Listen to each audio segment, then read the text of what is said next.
ਉਹਦੇ ਸੰਘਰਸ਼ ਵਿੱਚੋਂ ਕੁਝ ਲੀਡਰ ਨਿਕਲਣ ਜਿਹੜੇ ਸੱਚਮੁੱਚ ਸੁਹਿਰਦਤਾ ਨਾਲ ਪੰਜਾਬ ਦੇ ਭਲੇ ਵਾਸਤੇ ਸੋਚਣ। ਸਰਬੱਤ ਦੇ ਭਲੇ ਵਾਸਤੇ ਮੈਂ ਕਹੂੰਗਾ ਕਿ ਸਾਰਿਆਂ ਦੇ ਭਲੇ ਵਾਸਤੇ ਸਿੱਖ ਨੂੰ ਗੁਰੂ ਸਾਹਿਬ ਨੇ ਬਣਾਇਆ ਕਿ ਸਾਰਿਆਂ ਦਾ ਭਲਾ ਜਿਹੜਾ ਲੋਚੇ। ਸਰਬੱਤ ਦੇ ਭਲੇ ਵਾਸਤੇ ਸੋਚਣ ਵਾਲੇ ਬੰਦੇ ਅੱਗੇ ਆਉਣ, ਨਾ ਕਿ ਮੋਦੀ ਵਰਗੇ ਜਿਹੜੇ ਕੁਝ ਕਾਰਪੋਰੇਟ ਘਰਾਣਿਆਂ ਨੂੰ ਫਾਇਦਾ ਪਹੁੰਚਾਉਣ ਵਾਸਤੇ ਸਾਰੇ ਦੇਸ਼ ਦੇ ਕਿਸਾਨਾਂ ਦੀ ਬਲੀ ਦੇ ਦੇਣ। ਇਹ ਸਾਂਝੀ ਲੜਾਈ ਹੈ, ਢਿੱਡ ਸਾਰਿਆਂ ਦੇ ਲੱਗਾ, ਇਹ ਢਿੱਡ ਦਾ ਮਸਲਾ, ਇਹ ਰੋਟੀ ਦਾ ਮਸਲਾ ਹੈ। ਜਿਹੜੇ ਪ੍ਰਚਾਰਕ ਘਰਾਂ ਵਿੱਚ ਬੈਠੇ ਉਹਨਾਂ ਨੂੰ ਵੀ ਇਹੀ ਬੇਨਤੀ ਹੈ ਵੀ ਆਪਾਂ ਨੂੰ ਇੱਥੇ ਆਣ ਕੇ ਹਾਜ਼ਰੀ ਜ਼ਰੂਰ ਲਵਾਉਣੀ ਚਾਹੀਦੀ ਹੈ, ਆਪਾਂ ਨੂੰ ਇਸ ਮੋਰਚੇ ਦੀ ਹਮਾਇਤ ਕਰਨੀ ਚਾਹੀਦੀ ਹੈ। ਸਾਰੇ ਆਪਾਂ ਇਕੱਠੇ ਹੋਵਾਂਗੇ ਤਾਂ ਹੀ ਮੋਰਚੇ ਫਤਿਹ ਹੋਣਗੇ। ਇੱਥੇ ਦਾ ਜਿਹੜਾ ਮਾਹੌਲ ਹੈ ਉਹ ਵੇਖਿਆ ਹੀ ਬਣਦਾ ਹੈ ਕਿ ਕਿਵੇਂ ਇੱਕ ਪਾਸੇ ਮੱਧ ਪ੍ਰਦੇਸ਼ ਦੇ ਲੋਕ ਬੈਠੇ ਆ, ਇੱਕ ਪਾਸੇ ਹਰਿਆਣੇ ਵਾਲੇ ਨਾਅਰੇ ਲਾ ਰਹੇ ਨੇ, ਇੱਕ ਪਾਸੇ ਪੰਜਾਬ ਦੇ ਲੋਕ ਨੇ, ਸਾਰੇ ਇੱਕ ਮੰਚ ਤੇ ਸੜਕ ਦੇ ਉੱਤੇ ਠੰਡ ਦੀਆਂ ਰਾਤਾਂ ਵਿੱਚ ਬੈਠੇ ਆ। ਸੋ ਜਿਹੜੇ ਘਰਾਂ ਵਿੱਚ ਬੈਠੇ ਆ ਉਹਨਾਂ ਨੂੰ ਇਹੀ ਬੇਨਤੀ ਹੈ ਕਿ ਸਮੇਂ 'ਚੋਂ ਸਮਾਂ ਕੱਢੋ, ਜ਼ਰੂਰ ਜਿੰਨਾ ਵੀ ਸਮਾਂ ਕੱਢ ਸਕਦੇ ਆਪਾਂ ਨੂੰ ਮੋਰਚੇ ਵਾਸਤੇ ਇੱਕ ਵਾਰੀ ਹਾਜ਼ਰੀ ਜ਼ਰੂਰ ਲਵਾ ਕੇ ਜਾਓ। ਔਰ ਸਰਕਾਰ ਨੂੰ ਸਾਡੇ ਆਉਣ ਨਾਲੇ ਬੜਾ ਵੱਡਾ ਪ੍ਰੈਸ਼ਰ ਬਣਦਾ ਕਿ ਹਜੇ ਵੀ ਬਹੁਤ ਗਿਣਤੀ ਵਿੱਚ ਸੰਗਤ ਆ ਰਹੀ ਹੈ। ਵਾਹਿਗੁਰੂ ਜੀ ਕਾ ਖਾਲਸਾ, ਵਾਹਿਗੁਰੂ ਜੀ ਕੀ ਫਤਿਹ। ਗੁਰਬਾਣੀ ਅਖੰਡ ਬਾਣੀ ਦੇਖ ਰਹੀਆਂ ਦੇਸ਼ ਵਿਦੇਸ਼ ਦੀਆਂ ਸਾਰੀਆਂ ਸੰਗਤਾਂ ਦਾ ਮੈਂ ਪ੍ਰੀਤ ਸੈਣੀ ਸਵਾਗਤ ਕਰਦਾ ਹਾਂ। ਤੁਸੀਂ ਸਭ ਜਾਣਦੇ ਹੋ ਕਿ ਦਿੱਲੀ ਦੇ ਚਾਰ ਚਫੇਰਿਓਂ ਕਿਸਾਨਾਂ ਨੇ ਦਿੱਲੀ ਨੂੰ ਘੇਰਾ ਪਾਇਆ ਹੋਇਆ ਹੈ ਤੇ ਇਹ ਇੱਕ ਕਲਾ ਹੀ ਵਰਤ ਰਹੀ ਹੈ। ਆਪ ਉਹ ਵਾਹਿਗੁਰੂ ਅੰਗ ਸੰਗ ਸਹਾਈ ਹੋ ਕੇ, ਸਾਡੇ ਸਿੰਘ ਅੰਗ ਸੰਗ ਸਹਾਈ ਹੋ ਕੇ ਇਹ ਕਲਾ ਵਰਤਾ ਰਹੇ ਨੇ। ਹਰ ਇਨਸਾਨ ਕਿਹਾ ਜਾਂਦਾ ਕਿ ਕਿਸੇ ਨਾ ਕਿਸੇ ਚੰਗੇ ਗੁਣਾਂ ਦਾ ਜ਼ਰੀਆ ਬਣਦਾ ਹੈ ਤੇ ਹੁਣ ਇਹ ਜਿਹੜੇ ਕੁਕਰਮ ਬੀਤੇ ਕਈ ਦਹਾਕਿਆਂ ਤੋਂ ਲਗਾਤਾਰ ਗੰਦੀਆਂ ਸਰਕਾਰਾਂ ਕਰਦੀਆਂ ਆ ਰਹੀਆਂ ਨੇ, ਹਰ ਧਰਮ ਹਰ ਵਰਗ ਦੀ ਸੀਮਾ ਮਿਟਾ ਕੇ ਇਸ ਮੋਰਚਿਆਂ ਦੇ ਵਿੱਚ ਜਿਹੜੇ ਪਹੁੰਚ ਰਹੇ ਨੇ ਉਹ ਨੇ ਜਾਗਦੀਆਂ ਜ਼ਮੀਰਾਂ ਵਾਲੇ, ਜਿਨ੍ਹਾਂ ਨੂੰ ਇੱਕ ਹਲੂੜਾ ਆਪ ਕੇਂਦਰ ਸਰਕਾਰ ਨੇ ਦਿੱਤਾ। ਕਿਸ ਨੇ ਸੋਚਿਆ ਨਹੀਂ ਹੋਏਗਾ ਕਿ ਜਿਸ ਹਾਈਵੇ ਦੇ ਉੱਤੋਂ, ਨੈਸ਼ਨਲ ਹਾਈਵੇ ਦੇ ਉੱਤੋਂ 120 ਦੀ ਸਪੀਡ ਦੇ ਵਿੱਚ ਗੱਡੀਆਂ ਨਿਕਲਦੀਆਂ ਨੇ, 150 ਦੀ ਸਪੀਡ ਦੇ ਉੱਤੇ ਗੱਡੀਆਂ ਨਿਕਲਦੀਆਂ ਨੇ, ਉੱਥੇ ਅੱਜ ਇੱਦਾਂ ਦੇ ਸ਼ਾਮੀਆਨੇ ਲੱਗੇ ਹੋਣਗੇ ਤੇ ਲੰਗਰ ਚੱਲਦੇ ਹੋਣਗੇ।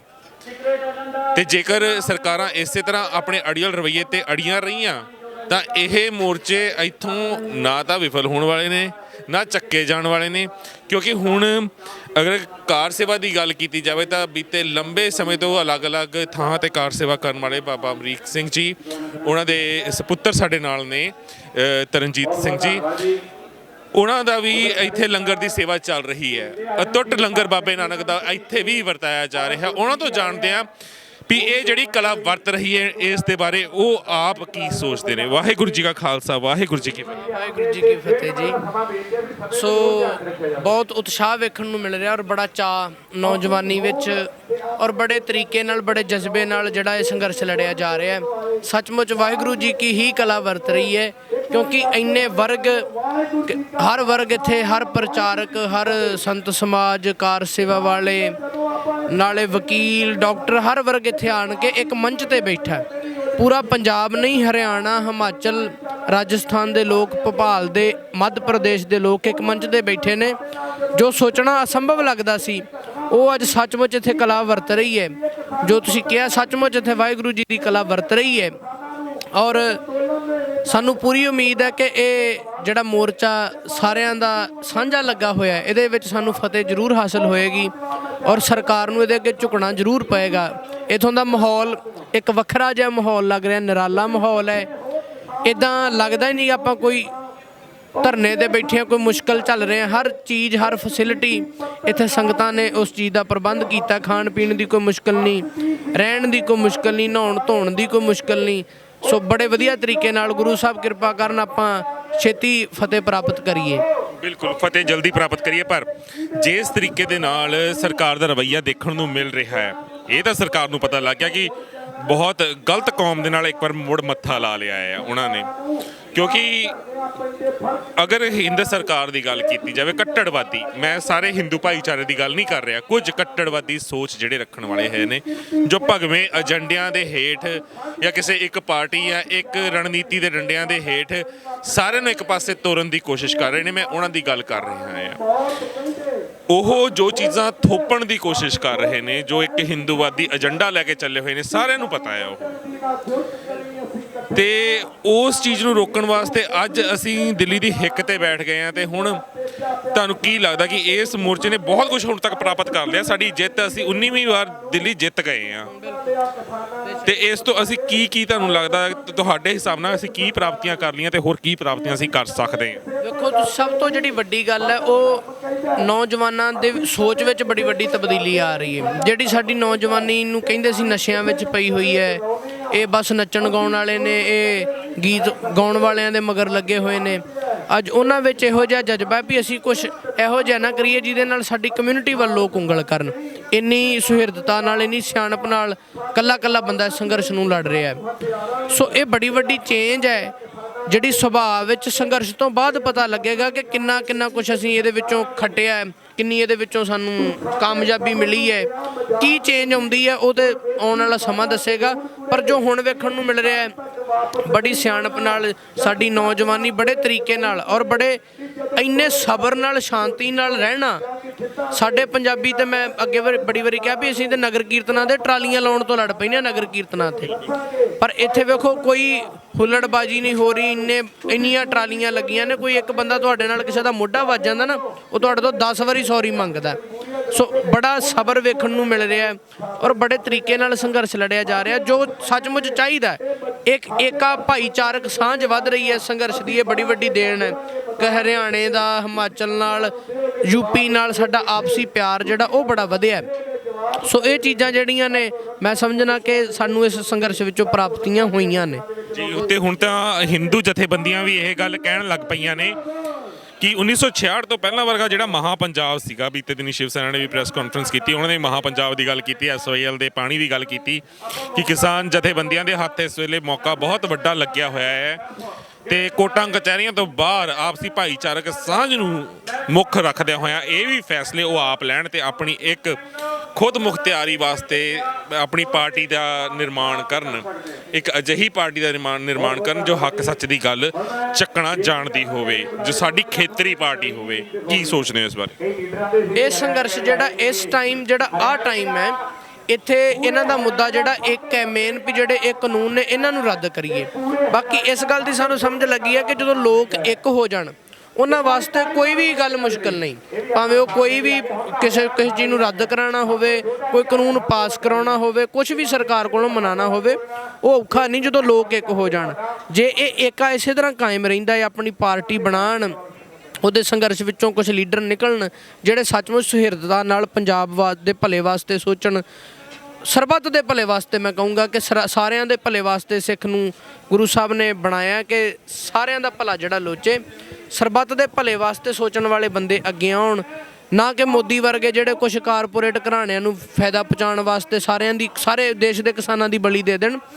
ਸਰਬੱਤ ਦਾ ਭਲਾ ਲੋਚਣ ਵਾਲੇ ਬੰਦੇ ਜਿਹੜੇ ਨੇ ਉਹ ਜਦੋਂ ਅੱਗੇ ਆਉਣਗੇ, ਬੇਸ਼ੱਕ ਫਿਰ ਸਾਰੀ ਉਮਤ ਦਾ ਭਲਾ ਉਹ ਕਰਨਗੇ ਹੀ ਕਰਨਗੇ। ਤੇ ਆਸ ਕਰਦੇ ਆ ਇਹਦੇ ਵਿੱਚੋਂ ਕੁਝ ਨਿਕਲੇਗਾ, ਸੰਘਰਸ਼ ਵਿੱਚੋਂ ਚੰਗੇ ਬੰਦੇ, ਲੀਡਰ ਨਿਕਲਣਗੇ ਜਿਹੜੇ ਅੱਗੇ ਲੱਗ ਕੇ ਸਾਡੀ ਅਗਵਾਈ ਕਰਨਗੇ। ਤੇ ਤੁਸੀਂ ਇੱਕ ਸਿੱਖ ਪ੍ਰਚਾਰਕ ਹੋ, ਤੁਸੀਂ ਸਿੱਖ ਸਟੇਜਾਂ ਦੇ ਉੱਤੇ ਵੀ ਜਾਂਦੇ ਹੋ, ਪ੍ਰਚਾਰ ਕਰਦੇ ਹੋ ਸਿੱਖੀ ਦਾ, ਤੇ ਲੰਬੇ ਸਮੇਂ ਤੋਂ ਕਾਰ ਸੇਵਾ ਵੀ ਤੁਹਾਡੇ ਵੱਲੋਂ ਕੀਤੀ ਜਾ ਰਹੀ ਹੈ, ਤੁਹਾਡੇ ਪਿਤਾ ਜੀ ਵੀ ਕਾਰ ਸੇਵਾ ਕਰਦੇ ਰਹੇ ਨੇ। ਮੈਂ ਇਹ ਜ਼ਰੂਰ ਜਾਣਨਾ ਚਾਹਾਂਗਾ ਕਿ ਇਸ ਵੇਲੇ ਜੋ ਇਹ ਕਲਾ ਵਾਪਰ ਰਹੀ ਹੈ, ਪ੍ਰਚਾਰਕ ਸ਼੍ਰੇਣੀ ਦਾ ਕੀ ਫਰਜ਼ ਬਣਦਾ ਹੈ? ਕਿਉਂਕਿ ਤੁਸੀਂ ਮੋਰਚੇ ਦੇ ਵਿੱਚ ਸ਼ਾਮਿਲ ਹੋਏ ਹੋ, ਤੁਸੀਂ ਮੋਰਚੇ ਦੇ ਵਿੱਚ ਆਪਣਾ ਲੰਗਰ ਵਰਤਾ ਰਹੇ ਹੋ, ਗੁਰੂ ਕਾ ਲੰਗਰ, ਬਾਬੇ ਨਾਨਕ ਦਾ ਅਟੁੱਟ ਲੰਗਰ ਚੱਲ ਰਿਹਾ ਹੈ, ਤੁਹਾਡੀ ਜਥੇਬੰਦੀ ਵੱਲੋਂ, ਤੁਹਾਡੀ ਸੰਸਥਾ ਵੱਲੋਂ ਇਹ ਚੀਜ਼ ਲਗਾਤਾਰ ਚੱਲ ਰਹੀ ਹੈ। ਪਰ ਬਹੁਤ ਸਾਰੇ ਪ੍ਰਚਾਰਕ ਅਜਿਹੇ ਨੇ ਜਿਹੜੇ ਕਹਿਣ ਨੂੰ ਤਾਂ ਪ੍ਰਚਾਰਕ ਨੇ, ਪਰ ਸ਼ਾਇਦ ਅਜੇ ਵੀ ਰਜ਼ਾਈਆਂ ਦੇ ਵਿੱਚ ਘਰਾਂ 'ਚ ਬੈਠੇ ਨੇ। ਪ੍ਰਚਾਰਕਾਂ ਦਾ ਅਸਲ ਫਰਜ਼ ਕੀ ਹੈ? ਕੀ ਸਿਰਫ ਪ੍ਰਚਾਰ ਅੱਜ ਬਿਜ਼ਨਸ ਤੱਕ ਹੀ ਰਹਿ ਗਿਆ ਹੈ, ਜਾਂ ਸਿਰਫ ਅਸੀਂ ਲਿਫਾਫਿਆਂ ਦਾ ਭਾਰ ਦੇਖ ਕੇ ਪ੍ਰਚਾਰ ਵੱਲ ਜਾਈਏ? ਕੀ ਕਹੋ? ਬੇਸ਼ੱਕ ਸਾਰੇ ਪ੍ਰਚਾਰਕਾਂ ਨੂੰ ਇਸ ਮੋਰਚੇ ਦੀ ਖੁੱਲ੍ਹ ਕੇ ਹਮਾਇਤ ਕਰਨੀ ਚਾਹੀਦੀ ਹੈ, ਕਿਉਂਕਿ ਇਹ ਹੱਕ ਸੱਚ ਦੀ ਲੜਾਈ ਹੈ। ਇਹ ਕਿਸੇ ਇੱਕ ਖਿੱਤੇ ਦੀ ਜਾਂ ਇੱਕ ਧਰਮ ਨਾਲ ਨਾ ਇਸ ਮੋਰਚੇ ਨੂੰ ਜੋੜ ਕੇ ਵੇਖਿਆ ਜਾਵੇ। ਇਹ ਸਾਂਝੀ ਲੜਾਈ ਹੈ, ਢਿੱਡ ਸਾਰਿਆਂ ਦੇ ਲੱਗਾ, ਇਹ ਢਿੱਡ ਦਾ ਮਸਲਾ, ਇਹ ਰੋਟੀ ਦਾ ਮਸਲਾ ਹੈ। ਜਿਹੜੇ ਪ੍ਰਚਾਰਕ ਘਰਾਂ ਵਿੱਚ ਬੈਠੇ ਉਹਨਾਂ ਨੂੰ ਵੀ ਇਹੀ ਬੇਨਤੀ ਹੈ ਵੀ ਆਪਾਂ ਨੂੰ ਇੱਥੇ ਆਣ ਕੇ ਹਾਜ਼ਰੀ ਜ਼ਰੂਰ ਲਵਾਉਣੀ ਚਾਹੀਦੀ ਹੈ, ਆਪਾਂ ਨੂੰ ਇਸ ਮੋਰਚੇ ਦੀ ਹਮਾਇਤ ਕਰਨੀ ਚਾਹੀਦੀ ਹੈ। ਸਾਰੇ ਆਪਾਂ ਇਕੱਠੇ ਹੋਵਾਂਗੇ ਤਾਂ ਹੀ ਮੋਰਚੇ ਫਤਿਹ ਹੋਣਗੇ। ਪ੍ਰਚਾਰਕ, ਜਿੱਥੇ ਤੁਸੀਂ ਗੱਲ ਕੀਤਾ, ਪ੍ਰਚਾਰ ਜਿਹੜਾ ਰੁਜ਼ਗਾਰ ਦਾ ਸਾਧਨ ਵੀ ਬਣਾਇਆ ਹੋਇਆ ਹੈ। ਪ੍ਰਚਾਰ ਕਈ ਦਿਲੋਂ ਵੀ ਕਰਦੇ ਨੇ, ਕਈ ਮਿਹਨਤ ਬਹੁਤ ਕਰਦੇ ਨੇ ਪ੍ਰਚਾਰ ਵਾਸਤੇ। ਪਰ ਜਿੱਥੇ ਸਾਡਾ ਇਹ ਇੱਕ ਰੋਜੀ ਰੋਟੀ ਦਾ ਸਾਧਨ ਬਣਿਆ ਹੋਇਆ ਹੈ, ਉੱਥੇ ਇੱਕ ਬੜੀ ਵੱਡੀ ਜ਼ਿੰਮੇਵਾਰੀ ਪ੍ਰਚਾਰਕ ਦੇ ਸਿਰ ਤੇ ਬਣਦੀ ਹੈ ਕਿ ਉਹ ਲੋਕਾਂ ਨੂੰ ਜਾਗਰੂਕ ਕਰੇ, ਲੋਕਾਂ ਨੂੰ ਆਪਣੇ ਹੱਕਾਂ ਪ੍ਰਤੀ ਸੁਚੇਤ ਕਰਾਵੇ। ਜਿੱਥੇ ਆਪਾਂ ਗੁਰਬਾਣੀ ਨਾਲ ਜੀਵਨ ਜਾਚ ਦੱਸਣੀ ਹੈ, ਸਾਨੂੰ ਸਤਿਗੁਰੂ ਨੇ ਹੱਕ ਸੱਚ ਲਈ ਲੜਨਾ ਸਿਖਾਇਆ ਹੈ, ਆਪਣੇ ਹੱਕਾਂ ਲਈ, ਦੂਜਿਆਂ ਦੇ ਹੱਕਾਂ ਲਈ। ਸੋ ਇਸ ਚੀਜ਼ ਤੋਂ ਵੀ ਆਪਾਂ ਜਿੱਥੇ ਸੁਚੇਤ ਕਰਨਾ, ਉੱਥੇ ਆਪ ਵੀ ਸਾਨੂੰ ਅੱਗੇ ਹੋ ਕੇ ਇਹ ਰੋਲ ਨਿਭਾਉਣਾ ਚਾਹੀਦਾ। ਬਿਲਕੁਲ ਜੀ, ਅੱਗੇ ਹੋ ਕੇ ਬਣਨਾ ਚਾਹੀਦਾ। ਤੇ ਨਾਲੇ ਪ੍ਰਚਾਰਕ ਸ਼੍ਰੇਣੀ ਦਾ ਸਭ ਤੋਂ ਪਹਿਲਾ ਫਰਜ਼ ਇਹ ਬਣਦਾ ਆ ਕਿ ਉਹ ਕਹਾਣੀਆਂ, ਉਹ ਕਿੱਸੇ, ਉਹ ਕਥਾਵਾਂ ਸਾਡੇ ਸਿੰਘ ਸ਼ਹੀਦਾਂ ਨਾਲ, ਮਰਜੀਵੜਿਆਂ ਨਾਲ ਜੁੜੀਆਂ ਹੋਈਆਂ, ਉਹ ਸੰਗਤ ਦੇ ਵਿੱਚ ਪ੍ਰਚਾਰੀਆਂ ਜਾਣ, ਪ੍ਰਸਾਰੀਆਂ ਜਾਣ। ਬਾਬਾ ਬਘੇਲ ਸਿੰਘ ਕੌਣ ਸੀ, ਉਹਨਾਂ ਦੇ ਬਾਰੇ ਦੱਸਿਆ ਜਾਵੇ। ਹਰੀ ਸਿੰਘ ਨਲੂਆ ਕੌਣ ਸੀ, ਦੱਸਿਆ ਜਾਵੇ। ਇਤਿਹਾਸ ਦੱਸਿਆ ਜਾਵੇ, ਕਿੱਥੋਂ ਕੌਮ ਸ਼ੁਰੂ ਹੋਈ, ਕਿੱਦਾਂ ਕੌਮ ਨੇ ਆਪਣੇ ਆਪ ਨੂੰ ਹੋਂਦ ਦੇ ਵਿੱਚ ਲਿਆਂਦਾ, ਕਿੱਦਾਂ ਗੁਰੂਆਂ ਨੇ ਕੁਰਬਾਨੀਆਂ ਦਿੱਤੀਆਂ। ਤੇ ਜੇ ਸਰਕਾਰਾਂ ਇਹ ਸੋਚਦੀਆਂ ਨੇ ਕਿ ਇਸ ਪੋਹ ਦੇ ਮਹੀਨੇ ਦੇ ਵਿੱਚ, ਠੰਡ ਦੇ ਵਿੱਚ ਕਿਸਾਨ ਜਾਂ ਆਵਾਮ ਡਰ ਕੇ ਵਾਪਸ ਟਰਾਲੀਆਂ ਮੋੜ ਕੇ ਚੱਲ ਜਾਣਗੇ, ਅਮੈਂਡਮੈਂਟ ਹੋ ਕੇ ਚੱਲ ਜਾਣਗੇ, ਤਾਂ ਮੈਂ ਸਰਕਾਰਾਂ ਨੂੰ ਇੱਕ ਚੀਜ਼ ਜ਼ਰੂਰ ਕਹਿਣਾ ਚਾਹਾਂਗਾ ਕਿ ਇਹ ਉਹ ਕੌਮ ਹੈ ਜਿਸ ਨੇ ਸਰਸਾ ਦਾ ਵਿਛੋੜਾ ਵੀ ਦੇਖਿਆ ਹੋਇਆ ਹੈ, ਜਿਸ ਨੇ ਚਮਕੌਰ ਦੀ ਕੜੀ ਵੀ ਦੇਖੀ ਹੋਈ ਹੈ, ਜਿਸ ਨੇ ਹਾੜ ਦੇ ਮਹੀਨੇ ਦੇ ਵਿੱਚ ਤੱਤੀ ਤਵੀ ਦੇ ਉੱਤੇ ਬਹਿ ਕੇ ਤਸ਼ੱਦਦ ਵੀ ਝੇਲੀ ਹੋਈ ਹੈ। ਤੇ ਇਹ ਉਹੀ ਕੌਮ ਹੈ ਜਿਸ ਨੇ ਆਪਣਾ ਪੂਰਾ ਦਾ ਪੂਰਾ ਵੰਸ਼ ਇਸ ਦੇਸ਼ ਵਾਸਤੇ, ਸਰਬੱਤ ਦੇ ਭਲੇ ਵਾਸਤੇ ਵਾਰਿਆ ਹੋਇਆ ਹੈ। ਤੇ ਜੇ ਤੁਸੀਂ ਸੋਚਦੇ ਹੋ ਕਿ ਠੰਡੇ ਬੁਰਜ ਦੀਆਂ ਗੁਜ਼ਾਰੀਆਂ ਰਾਤਾਂ ਇਹ ਕੌਮ ਭੁੱਲ ਗਈ ਹੈ, ਛੋਟੇ ਸਾਹਿਬਜ਼ਾਦਿਆਂ ਦੀਆਂ, ਮਾਤਾ ਗੁਜਰ ਕੌਰ ਦੀਆਂ, ਤਾਂ ਇਹ ਕੌਮ ਕਦੇ ਨਹੀਂ ਭੁੱਲੀ। ਛੋਟੇ ਛੋਟੇ ਬੱਚੇ ਨੂੰ ਉਹ ਰਾਤਾਂ ਯਾਦ ਨੇ। ਤੇ ਅੱਜ ਜਦੋਂ ਇਸ ਥਾਂ ਤੇ ਮੋਰਚੇ ਲੱਗੇ ਆ, ਤਾਂ ਹੀ ਆਪ ਮੁਹਾਰੇ ਅੰਦਰੋਂ ਨਿਕਲਦਾ ਆ, ਕਲਾ ਹੀ ਵਾਪਰ ਰਹੀ ਹੈ। ਕਿਉਂਕਿ ਉਹ ਰਾਤਾਂ ਦਾ ਅਹਿਸਾਸ ਅਸੀਂ ਅੱਜ ਕਰ ਰਹੇ ਹਾਂ। ਤਾਂ ਹੀ ਕਹਿੰਦੇ ਆ, ਘਰਾਂ 'ਚ ਬੈਠੇ ਹੋ, ਘਰਾਂ ਤੋਂ ਬਾਹਰ ਆਓ। ਇਸ ਇਤਿਹਾਸਿਕ ਜਿਹੜੀ ਕਲਾ ਵਾਪਰ ਰਹੀ ਹੈ, ਇਸ ਦਾ ਹਿੱਸਾ ਬਣੋ, ਕਿਤੇ ਵਾਂਝੇ ਨਾ ਰਹਿ ਜਿਓ।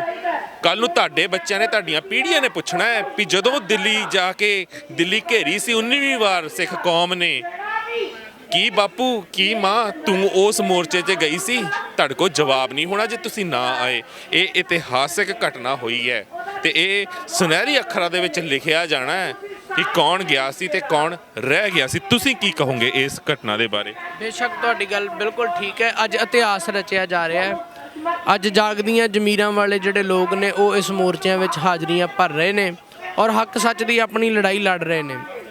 ਤੇ ਸੱਚਮੁੱਚ ਇਹ ਕੌਮ ਦੀ ਅਣਖ ਦਾ ਸਵਾਲ ਵੀ ਬਣਿਆ ਹੋਇਆ ਹੈ ਔਰ ਸਾਰਾ ਪੰਜਾਬ ਦੇ, ਸਾਰਾ ਦੇਸ਼ ਜਿਹੜਾ ਪੰਜਾਬ ਦੇ ਝੰਡੇ ਥੱਲੇ ਅੱਜ ਇਹ ਲੜਾਈ ਲੜ ਰਿਹਾ, ਕਿਉਂਕਿ ਉਹਦੀ ਸ਼ੁਰੂਆਤ ਜਿਹੜੀ ਉਹ ਪੰਜਾਬ ਨੇ ਕੀਤੀ ਹੈ। ਤੇ ਪੰਜਾਬ ਦੇ ਝੰਡੇ ਦੇ ਥੱਲੇ ਹੀ ਅੱਜ ਹਰਿਆਣਾ, ਹਿਮਾਚਲ, ਅੱਜ ਰਾਜਸਥਾਨ, ਯੂਪੀ ਜਿਹੜੇ ਨੇ, ਉਹ ਸਾਡੇ ਨਾਲ, ਸਾਡੇ ਸਮਰਥਨ ਵਿੱਚ ਆ ਕੇ ਇਹ ਲੜਾਈ ਲੜ ਰਹੇ ਨੇ। ਜਿਹੜੀ ਸਭ ਤੋਂ ਵੱਡੀ ਗੱਲ ਹੈ, ਪੰਜਾਬ ਇਸ ਲੜਾਈ ਦੀ ਅਗਵਾਈ ਕਰ ਰਿਹਾ, ਪਰ ਲੜਾਈ ਸਭ ਦੀ ਸਾਂਝੀ ਹੈ, ਸਭ ਦੀ ਸਾਂਝੀ ਲੜਾਈ ਹੈ। ਸੋ ਆਪਾਂ ਨੂੰ, ਪੰਜਾਬੀਆਂ ਨੂੰ, ਜਿੰਨੇ ਘਰਾਂ ਵਿੱਚ ਬੈਠੇ ਸੁਣ ਰਹੇ ਨੇ, ਉਹਨਾਂ ਨੂੰ ਇਹੀ ਅਰਜ਼ ਹੈ ਕਿ ਜ਼ਰੂਰ ਇਸ ਇਤਿਹਾਸਕ ਮੋਰਚੇ ਵਿੱਚ ਆਪਣੀ ਹਾਜ਼ਰੀ ਲਵਾਓ। ਇਹੋ ਜਿਹਾ ਸਮਾਂ ਬਾਰ-ਬਾਰ ਨਹੀਂ ਹੁੰਦਾ। ਕੀ ਪਤਾ ਕਦੋਂ ਆਉਣ ਵਾਲੀ ਸਦੀ ਵਿੱਚ, ਕਦੋਂ 100 ਸਾਲਾਂ ਬਾਅਦ ਫਿਰ ਕੋਈ ਇਹੋ ਜਿਹਾ ਸੰਘਰਸ਼ ਹੋਵੇ, ਫਿਰ ਕੌਮ ਇੱਦਾਂ ਸਾਰੇ ਇਕਜੁੱਟ ਹੋਣ, ਇੱਕ ਮੰਚ 'ਤੇ ਇਕੱਠੇ ਹੋਣ। ਇੱਥੇ ਦਾ ਜਿਹੜਾ ਮਾਹੌਲ ਹੈ ਉਹ ਵੇਖਿਆ ਹੀ ਬਣਦਾ ਹੈ ਕਿ ਕਿਵੇਂ ਇੱਕ ਪਾਸੇ ਮੱਧ ਪ੍ਰਦੇਸ਼ ਦੇ ਲੋਕ ਬੈਠੇ ਆ, ਇੱਕ ਪਾਸੇ ਹਰਿਆਣੇ ਵਾਲੇ ਨਾਅਰੇ ਲਾ ਰਹੇ ਨੇ, ਇੱਕ ਪਾਸੇ ਪੰਜਾਬ ਦੇ ਲੋਕ ਨੇ, ਸਾਰੇ ਇੱਕ ਮੰਚ 'ਤੇ, ਸੜਕ ਦੇ ਉੱਤੇ ਠੰਡ ਦੀਆਂ ਰਾਤਾਂ ਵਿੱਚ ਬੈਠੇ ਆ। ਸੋ ਜਿਹੜੇ ਘਰਾਂ ਵਿੱਚ ਬੈਠੇ ਆ, ਉਹਨਾਂ ਨੂੰ ਇਹੀ ਬੇਨਤੀ ਹੈ ਕਿ ਸਮੇਂ 'ਚੋਂ ਸਮਾਂ ਕੱਢੋ, ਜ਼ਰੂਰ ਜਿੰਨਾ ਵੀ ਸਮਾਂ ਕੱਢ ਸਕਦੇ ਆਪਾਂ ਨੂੰ ਮੋਰਚੇ ਵਾਸਤੇ ਇੱਕ ਵਾਰੀ ਹਾਜ਼ਰੀ ਜ਼ਰੂਰ ਲਵਾ ਕੇ ਜਾਓ। ਔਰ ਸਰਕਾਰ ਨੂੰ ਸਾਡੇ ਆਉਣ ਨਾਲੇ ਬੜਾ ਵੱਡਾ ਪ੍ਰੈਸ਼ਰ ਬਣਦਾ ਕਿ ਹਜੇ ਵੀ ਬਹੁਤ ਗਿਣਤੀ ਵਿੱਚ ਸੰਗਤ ਆ ਰਹੀ ਹੈ। ਤੇ ਪੰਜਾਬ ਵਿੱਚ ਮੈਨੂੰ ਨਹੀਂ ਲੱਗਦਾ ਵੈਸੇ ਕੋਈ ਕਮੀ ਰਹੀ ਹੈ। ਬਹੁਤ ਪੰਜਾਬੀ, ਸਾਡਾ ਮਾਝਾ, ਮਾਲਵਾ, ਦੁਆਬਾ, ਸਾਰੇ ਇੱਥੇ ਆਣ ਕੇ ਆਪਣੀ ਹਾਜ਼ਰੀ ਲਵਾ ਕੇ ਜਾ ਵੀ ਰਹੇ ਨੇ। ਸੋ ਜਿਹੜੇ ਹਾਲੇ ਵੀ ਮਾੜੀ ਮੋਟੀ ਢਿੱਲ ਹੈ, ਉਹਨਾਂ ਨੂੰ ਬੇਨਤੀ ਹੈ ਕਿ ਪਿੱਛੇ ਨਾ ਰਹਿ ਜਿਓ। ਆਉਣ ਵਾਲੀਆਂ ਨਸਲਾਂ ਨੂੰ ਦੱਸਣ ਵਾਲੇ ਬਣੀਏ ਕਿ ਅਸੀਂ ਵੀ ਸੰਘਰਸ਼ ਵਿੱਚ ਹਿੱਸਾ ਪਾਇਆ ਸੀ। ਬਿਲਕੁਲ, ਕਿਉਂਕਿ ਕੱਲ ਵੀ ਅਗਰ ਗੱਲ ਕੀਤੀ ਜਾਵੇ ਤਾਂ ਅੰਮ੍ਰਿਤਸਰ ਤੋਂ 700 ਟਰਾਲੀਆਂ ਤੁਰੀਆਂ ਸੀ, ਜੋ ਦਿੱਲੀ ਪਹੁੰਚਦੀਆਂ 1300 ਹੋ ਗਈਆਂ ਸੀ। ਤੇ ਸਰਕਾਰਾਂ ਨੂੰ ਤਾਂ ਹੱਥਾਂ ਪੈਰਾਂ ਦੀ ਪੈਣੀ ਹੈ। ਜਿਹੜਾ ਜਾਮ ਕੋਂਡਲੀ ਬਾਰਡਰ ਦੇ ਉੱਤੇ 12 ਕਿਲੋਮੀਟਰ ਦਾ ਸੀ, ਉਹ 22 ਕਿਲੋਮੀਟਰ ਤੋਂ ਵੱਧ ਦਾ ਹੋ ਗਿਆ ਆ। ਜਦੋਂ ਡੇ 1 ਆ ਕੇ ਅਸੀਂ ਕਵਰੇਜ ਕੀਤੀ ਸੀ, ਤੁਸੀਂ ਉਹ ਵੀ ਚੈਨਲ ਦੇ ਉੱਤੇ ਪਿਆ ਸਾਰਾ ਦੇਖਿਆ ਹੈ। ਤੇ ਸਾਡਾ ਇਹੀ ਫਰਜ਼ ਬਣਦਾ ਹੈ ਕਿ ਅਸੀਂ ਹੁਣ ਜਿਸ ਮੁਕਾਮ ਦੇ ਉੱਤੇ ਆ ਗਏ ਆ, ਖਾਸ ਕਰਕੇ ਕਿਸਾਨ ਜਥੇਬੰਦੀਆਂ ਨੂੰ ਬੇਨਤੀ ਹੈ ਕਿ ਜਿਸ ਮੁਕਾਮ ਦੇ ਉੱਤੇ ਆ ਗਏ ਆ, ਇਸ ਵੇਲੇ ਅਗਰ ਅਸੀਂ ਖਾਲੀ ਹੱਥ ਵਾਪਸ ਚੱਲ ਜਾਂਦੇ ਆ ਜਾਂ ਸਰਕਾਰ ਦੇ ਨਾਲ ਸੰਧੀ ਕਰ ਲੈਂਦੇ ਆ ਤਾਂ ਤੁਸੀਂ ਪੰਜਾਬ ਨੂੰ ਅਤੇ ਸਾਡੀ ਨੌਜਵਾਨੀ ਨੂੰ 50 ਸਾਲ ਪਿੱਛੇ ਸੁੱਟ ਦੋਗੇ, ਕਿਉਂਕਿ ਇਹ ਸੱਟ ਸਾਡੀ ਨੌਜਵਾਨੀ ਨੂੰ ਬਰਦਾਸ਼ਤ ਨਹੀਂ ਹੋਣੀ। ਉਹਨਾਂ ਨੇ ਐਗਜ਼ਾਮਪਲਾਂ ਦਿਆ ਕਰਨੀਆਂ ਨੇ ਕਿ ਉਦੋਂ ਪੂਰੀ ਦਿੱਲੀ ਘੇਰੀ ਸੀ, ਪੰਜਾਬ ਛੱਡੋ ਹਰਿਆਣਾ, ਹਿਮਾਚਲ, ਰਾਜਸਥਾਨ, ਯੂਪੀ, ਐਮਪੀ ਨੇ ਦਿੱਲੀ ਘੇਰੀ ਸੀ, ਉਦੋਂ ਨਹੀਂ ਕੱਖ ਬਣਿਆ। ਇਸ ਕਰਕੇ ਜੋ ਵੀ ਫੈਸਲਾ ਲਿਓ ਬਹੁਤ ਸੋਚ ਸਮਝ ਕੇ ਲਿਓ, ਕਿਉਂਕਿ ਹੁਣ ਧੌਣ ਤੇ ਗੋਡਾ ਧਰਿਆ ਗਿਆ ਆ।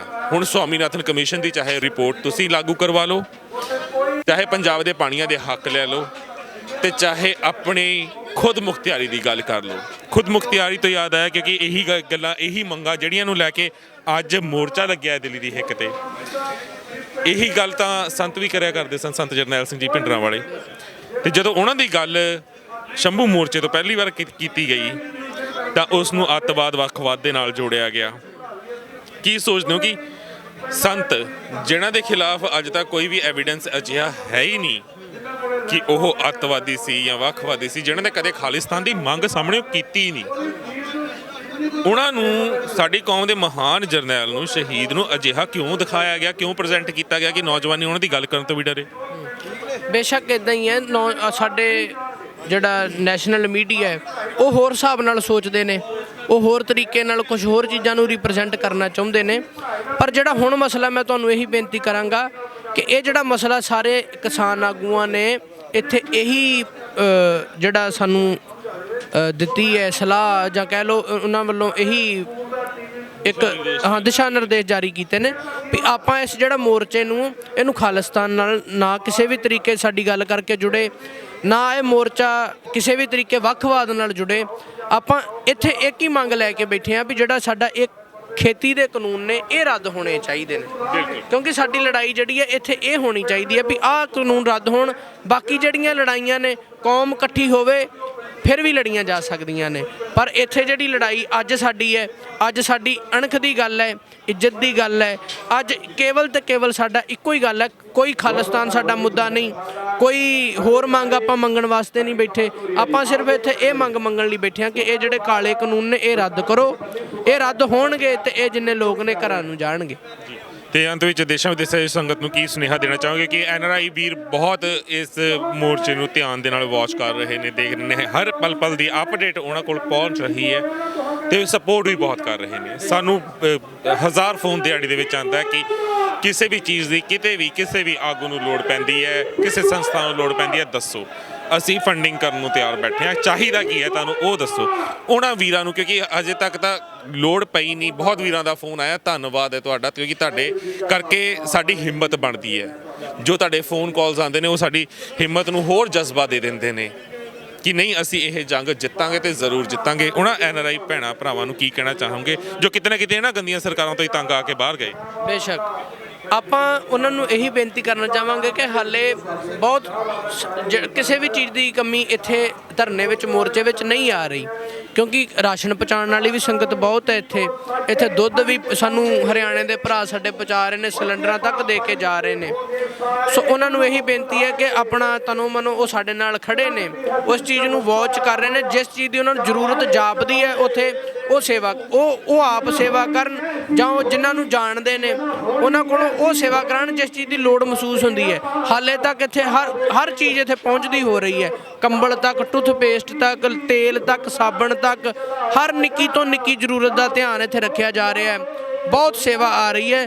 ਮੈਨੂੰ ਲੱਗਦਾ ਵੀ ਉਹਨਾਂ ਨੂੰ ਮਨ ਕਰਕੇ ਸਾਡੀ ਹਮਾਇਤ ਕਰਨ ਦੀ ਲੋੜ ਹੈ, ਧਨ ਕਰਕੇ ਤੇ ਬਹੁਤ ਇੱਥੇ ਸਾਰਾ ਕੁਝ ਆ ਰਿਹਾ। ਇਸ ਤਰ੍ਹਾਂ ਦੀ ਆਪਾਂ ਕੋਈ ਵੀ ਮੰਗ ਨਹੀਂ ਕਿਸੇ ਕੋਲੋਂ ਕਰਦੇ। ਬਹੁਤ ਬਹੁਤ ਧੰਨਵਾਦ ਗੱਲ ਕਰਨ ਵਾਸਤੇ ਸਾਡੇ ਨਾਲ। ਤੇ ਮੈਂ ਅੰਤ ਦੇ ਵਿੱਚ ਇਹੀ ਕਹਾਂਗਾ ਕਿ ਜਿਹੜੀਆਂ ਮੰਗਾਂ ਨੂੰ ਲੈ ਕੇ ਕਿਸਾਨ ਜਥੇਬੰਦੀਆਂ ਇੱਥੇ ਮੋਰਚਾ ਲਾਈ ਬੈਠੀਆਂ ਨੇ, ਸਾਰਾ ਪੰਜਾਬ, ਹਰਿਆਣਾ, ਹਿਮਾਚਲ, ਜਾਂ ਕਹਿ ਸਕਦੇ ਪੂਰਾ ਭਾਰਤ ਹੀ ਹੁਣ ਜਾਗਦੀਆਂ ਜ਼ਮੀਰਾਂ ਵਾਲੇ ਜਿੰਨੇ ਸੀਗੇ ਸਾਰੇ ਦਿੱਲੀ ਦੀ ਹਿੱਕ ਉੱਤੇ ਮੋਰਚਾ ਲਾ ਕੇ ਬਹਿ ਚੁੱਕੇ ਨੇ। ਤੇ ਹੁਣ ਅਗਰ ਕੇਂਦਰ ਸਰਕਾਰ ਥੋੜਾ ਜਿਹਾ ਵੀ ਕਿਸੇ ਦਾ ਜ਼ਮੀਰ ਅਗਰ ਜਾਗਦਾ ਆ ਤਾਂ ਇੰਨੀਆਂ ਠੰਡੀਆਂ ਰਾਤਾਂ ਦੇ ਵਿੱਚ ਆਵਾਮ ਨੂੰ ਤੰਗ ਨਾ ਕਰੇ, ਕਿਉਂਕਿ ਤਾਨਾਸ਼ਾਹੀ ਰਵੱਈਆ ਜਿਸਨੇ ਵੀ ਅਪਣਾਇਆ ਉਹਦਾ ਨਾ ਤਾਂ ਤਖਤ ਰਿਹਾ, ਨਾ ਤਾਜ ਰਿਹਾ, ਨਾ ਭਾਗ ਰਿਹਾ, ਨਾ ਰਾਜ ਰਿਹਾ। ਇਸ ਲਈ ਚੰਗਾ ਹੋਵੇਗਾ ਜਿੰਨੀ ਛੇਤੀ ਕੇਂਦਰ ਸਰਕਾਰ ਪੋਜ਼ਿਟਿਵ ਡਿਸੀਜਨ ਲਵੇ, ਬਿੱਲ ਰੱਦ ਕਰੇ, ਕਿਉਂਕਿ ਕਿਸਾਨ ਜਥੇਬੰਦੀਆਂ ਨੇ ਕਲੀਅਰ ਕਰ ਦਿੱਤਾ ਹੈ ਕਿ ਸਾਨੂੰ ਅਮੈਂਡਮੈਂਟ ਨਹੀਂ ਚਾਹੀਦੀ। ਯੈਸ ਔਰ ਨੋ ਦੇ ਵਿੱਚ ਜਵਾਬ ਦਿੱਤਾ ਜਾਵੇ। ਨਾਲ ਕੇਂਦਰ ਸਰਕਾਰ ਇਹ ਵੀ ਧਿਆਨ 'ਚ ਰੱਖੇ, ਜਿੰਨਾ ਲੰਬਾ ਇਹ ਮੋਰਚਾ ਖਿੱਚਿਆ ਜਾਏਗਾ, ਮੰਗਾਂ ਓਨੀਆਂ ਦਿਨ ਪ੍ਰਤੀ ਦਿਨ ਵੱਧਦੀਆਂ ਜਾਣਗੀਆਂ, ਕਿਉਂਕਿ ਇੱਕ ਇੱਕ ਰਾਤ ਸਾਡੇ ਵੀਰ, ਸਾਡੀਆਂ ਭੈਣਾਂ, ਸਾਡੇ ਭਰਾ ਜੋ ਇਹਨਾਂ ਸੜਕਾਂ ਦੇ ਉੱਤੇ ਬਿਤਾ ਰਹੇ ਨੇ, ਉਹ ਇੱਕ ਇੱਕ ਦਿਨ ਦੇ ਨਾਲ ਇੱਕ ਇੱਕ ਮੰਗ ਵੀ ਵਧਾ ਰਹੇ ਨੇ ਤੇ ਵਧਾਵਾਂਗੇ। ਹੱਕ ਬਣਦਾ ਹੈ ਸਾਡਾ, ਜੇ ਆਏ ਆ ਦਿੱਲੀ ਤਾਂ ਹੱਕ ਲੈ ਕੇ ਜਾਵਾਂਗੇ। ਇੰਨੀਆਂ ਕੀ ਬੇਨਤੀਆਂ ਪ੍ਰਵਾਨ ਕਰਨਾ। ਤੁਸੀਂ ਕੀ ਸੋਚਦੇ ਹੋ ਇਸ ਸਾਰੇ ਮਸਲੇ ਦੇ ਉੱਤੇ? ਕੇਂਦਰ ਸਰਕਾਰ ਨੂੰ ਕੋਈ ਵੀ ਸੁਨੇਹਾ ਤੁਸੀਂ ਦੇਣਾ ਚਾਹੁੰਦੇ ਹੋ, ਆਪਣੇ ਵਿਚਾਰ ਨੀਚੇ ਕਮੈਂਟਸ ਦੇ ਵਿੱਚ ਤੁਸੀਂ ਵਿਅਕਤ ਕਰ ਸਕਦੇ ਹੋ। ਪ੍ਰੋਗਰਾਮ ਚੰਗਾ ਲੱਗਿਆ ਹੋਵੇ ਲਾਈਕ ਤੇ ਸ਼ੇਅਰ ਜ਼ਰੂਰ ਕਰਨਾ। ਮੋਰਚੇ ਦੀਆਂ ਹੋਰ ਅਪਡੇਟਸ ਵੀ ਤੁਹਾਡੇ ਤੱਕ ਪਹੁੰਚਾਉਂਦੇ ਰਹਾਂਗੇ। ਦਿਓ ਇਜਾਜ਼ਤ, ਬੁਲਾਓ ਫਤਿਹ। ਵਾਹਿਗੁਰੂ ਜੀ ਕਾ ਖਾਲਸਾ, ਵਾਹਿਗੁਰੂ ਜੀ ਕੀ ਫਤਿਹ।